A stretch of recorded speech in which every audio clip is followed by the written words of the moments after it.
السلام علیکم، میں صوفیزہ اسلام اور میرے پاس یہ تذکرۃ الاولیاء کی کتاب ہے۔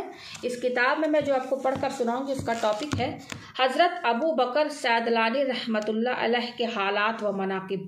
اعوذ باللہ من الشیطان الرجیم، بسم اللہ الرحمن الرحیم۔ تعارف: آپ زہد و ورا کا سرچشمہ اور وفائے رضا کا منبع و مخزن تھے۔ آپ فارس کے باشندے تھے اور نشاپور کے مقام پر آپ نے وفات پائی۔ حضرت شیبلی آپ کی بہت تعظیم کیا کرتے تھے۔ ارشادات: آپ نے فرمایا کہ اللہ تعالیٰ نے دنیا کو کارخانہ حکمت بنایا ہے اور ہر فرد اپنے استعداد و کشف کے مطابق فیوز سے بہرہ ور ہوتا رہتا ہے۔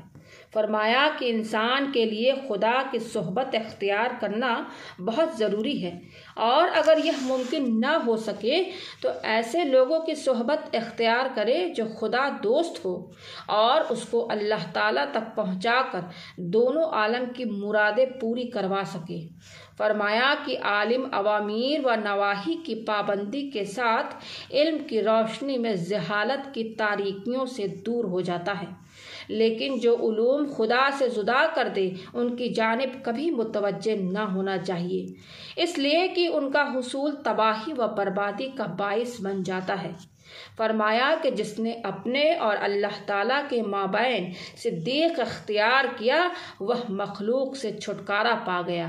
فرمایا کہ خدا تعالیٰ نے جس قدر مخلوقات تخلیق فرمائی ہے اسی قدر اپنی جانب آنے کی راہیں بھی بنائی ہیں، اور ہر فرد اپنے استعداد کے مطابق کسی ایک راستے پر گامزن ہو کر خدا تعالیٰ تک رسائی حاصل کر لیتا ہے۔ فرمایا کہ خدا کی جانب سے تو بندے کی جانب راہ ہے، لیکن بندے کی جانب سے خدا کی طرف راہ نہیں ہے۔ فرمایا کہ خالق کے ساتھ زیادہ ہم نشینی اختیار کرتے ہوئے مخلوق سے رابطہ کم کر دو۔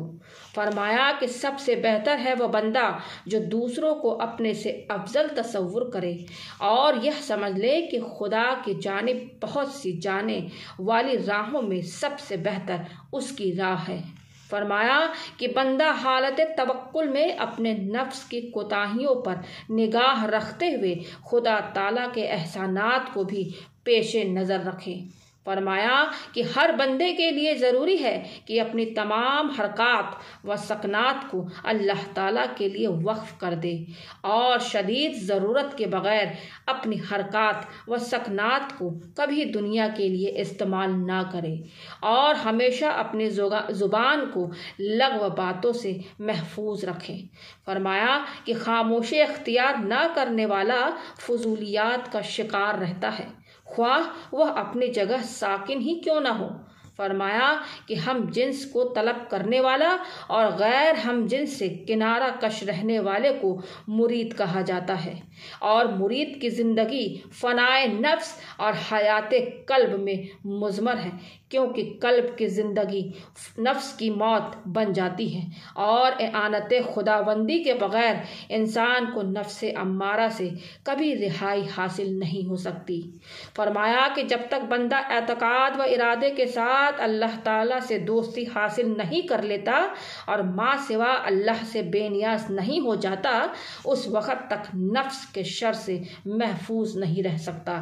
فرمایا کہ بندے کے لیے سب سے بڑی نعمت یہ ہے کہ وہ نفس کی قید سے رہائی حاصل کر لے، کیونکہ نفس ہی اللہ اور بندے کے درمیان سب سے بڑا حجاب ہے، اور جب تک نفس مردہ نہیں ہو جاتا اس وقت خدا کی حقیقت معلوم نہیں ہو سکتی۔ فرمایا کہ آخرت کے دروازوں میں سے موت بھی ایک دروازہ ہے جس کے بغیر خدا تک رسائی ممکن نہیں۔ فرمایا کہ ساری کائنات میرے لیے ایک حجاب و دشمن ہے، لیکن اس میں میں کیا کر سکتا ہوں۔